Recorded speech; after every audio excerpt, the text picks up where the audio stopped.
Finally got revenge on my father. After seeing someone else's post on here about how to get revenge on their parents, I was inspired to finally do something myself. All this time I have listened to the be the better person, the best revenge is living your life blah blah blah. And it hasn't made anything better. If anything, it has just left me with a lot of built up anger. I finally feel, at least, some sort of relief. And yes, before anyone comments it, I've been in therapy since I was 14, I'm 23 now. Backstory: my F23 dad is an abusive, pedo, junkie, asshole, and my mom supports it. My first ever memory is of my dad telling me that my mom wanted to abort me. When I was about 4 is when he started lending me to his friends to use me.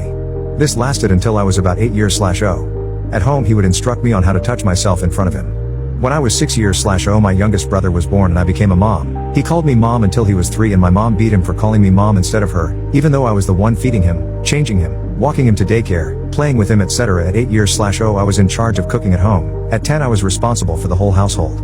One time I had cleaned the whole house and made dinner, but left an empty milk carton on the counter. This led to me getting smacked and yelled at for 2 hours straight. Whenever something wasn't exactly to my dad's liking, he would beat us. At 12 I knew how to cook, clean, raise kids and perform lovemaking, but I didn't know how to be a kid.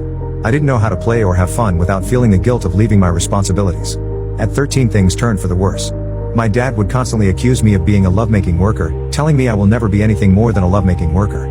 He started micromanaging what I wore and wouldn't let me go to school most days.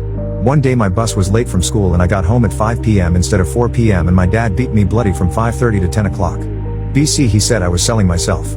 After that I was put on house arrest. I didn't have my phone and wasn't allowed to attend school, until the school got suspicious and he had to send me back.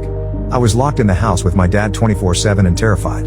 One day we went to the store and we met a classmate of mine, male, and my dad freaked out when we got home, accusing me of planning to meet up with him for lovemaking at the store. He beat me and then he made me send a text to him from his phone telling him, the classmate, that I didn't want to ever talk to him again. My dad became very happy and said I could go to school the next day. The next morning he was not happy with my inappropriate outfit, pantyhose and a knee-length dress with quarter-length arms in June, so he ripped off all my clothes, including my underwear, in the middle of the living room and started to push me towards my room and my bed.